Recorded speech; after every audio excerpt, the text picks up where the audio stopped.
دوستو دریائے دجلہ عراق کا ایک رومانوی دریا ہے۔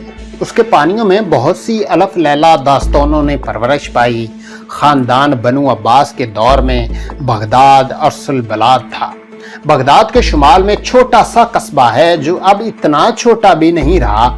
صدام کے مولد ہونے کی وجہ سے اب کافی پھیل چکا ہے اور مشہور بھی ہو چکا ہے، لیکن آج سے 70 80 یا 90 سال پہلے یہ قصبہ ہی تھا۔ اس کے نزدیک ایک چھوٹا سا گاؤں ہے جس کا نام آل اوجا ہے۔ دوستو میں ہوں محمد ذیشان اور آپ دیکھ رہے ہیں کریڈیبل آسی یوٹیوب چینل۔ دوستو ہمارے 1000 سبسکرائبر پورے کرنے میں ہماری مدد کریں اور ویڈیوز کی حوصلہ افزائی کے لیے ہمارے چینل کو سبسکرائب اور شیئر کریں اور ساتھ ہی بیل آئیکن پر لازمی کلک کریں۔ اس گاؤں میں آج سے 60 برس پہلے 28 اپریل 1937 کو صدام حسین نے جنم لیا۔ صدام کے والد ایک سنی مسلمان تھے اور انتہائی غریب تھے۔ کھیتی باڑی کر کے اپنا اور اپنے خاندان کا پیٹ پالتے تھے۔ والد بچپن میں ہی فوت ہو گئے تو والدہ نے ایک اور شخص سے شادی کر لی۔ صدام کے سوتیلے والد بھیڑ بکریاں چرایا کرتے تھے۔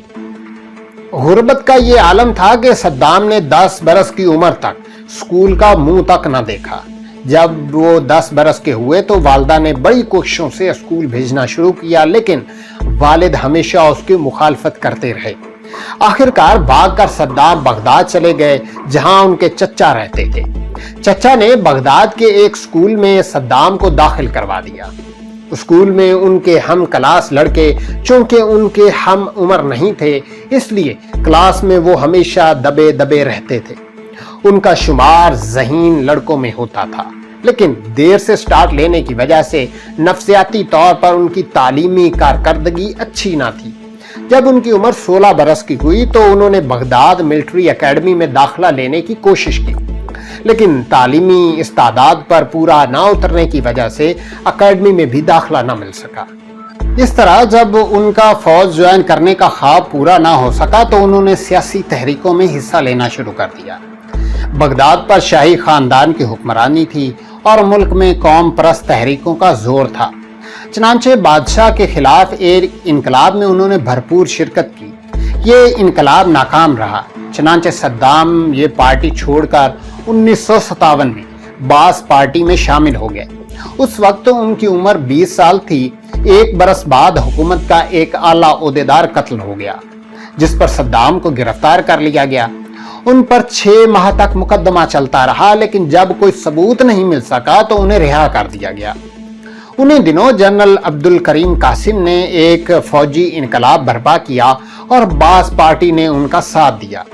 بعد میں یہی باس پارٹی قاسم کے مخالفوں میں شامل ہو گئی۔ 1959 میں عبدالکریم قاسم پر ایک حملہ ہوا جس میں صدام نے بھی شرکت کی۔ یہ حملہ ناکام رہا اور صدام اس میں زخمی ہو گئے۔ کہا جاتا ہے کہ اگرچہ وہ شدید زخمی تھے، لیکن اس کے باوجود انہوں نے دریائے دجلہ عبور کر کے شام چلے گئے۔ صدام کی حامی اس حملے کو بہت بڑھا چڑھا کر پیش کرتے ہیں۔ دوستو دریائے دجلہ کا پانی میں واقعی بہت سی عظیم داستانوں کا شاہد ہے، لیکن ان کے مخالفین یہ کہتے ہیں کہ صدام کے زخم معمولی تھے اور ان کے فرار میں باس پارٹی نے ان کی بھرپور مدد کی تھی۔ بہرحال اس کے بعد صدام حسین شام سے مصر چلے گئے اور وہاں 4 سال تک مقیم رہے۔ یہی انہوں نے قاہرہ میں ایک لا کالج میں داخلہ لے لیا اور قانون کی تعلیم حاصل کی۔ 1963 میں باس پارٹی کے جنرل عبدالکریم قاسم کو بغداد میں قتل کر دیا گیا۔ صدام قاہرہ سے بغداد پہنچے اور باس پارٹی میں تیزی سے ترقی کی منازل طے کرنے لگے، لیکن باس کے مخالفین میں 1964 میں جب اس پارٹی نے دوبارہ اقتدار پر قبضہ کیا تو صدام کو جیل سے رہائی ملی اور وہ انقلابی کمانڈر کونسل کے ڈپٹی چیئرمین بن گئے۔ دوستو یہ کہانی تھی صدام حسین کی۔ اس سلسلے کی اگلی قسط ہم آپ کو دکھائیں گے، لیکن اس سے پہلے آپ سے گزارش ہے کہ اگر آپ نے ابھی تک ہمارے چینل کو سبسکرائب نہیں کیا تو ہمارے چینل کو سبسکرائب کر کے ہمارے 1000 سبسکرائبر پورے کرنے میں ہماری مدد کریں۔ شکریہ۔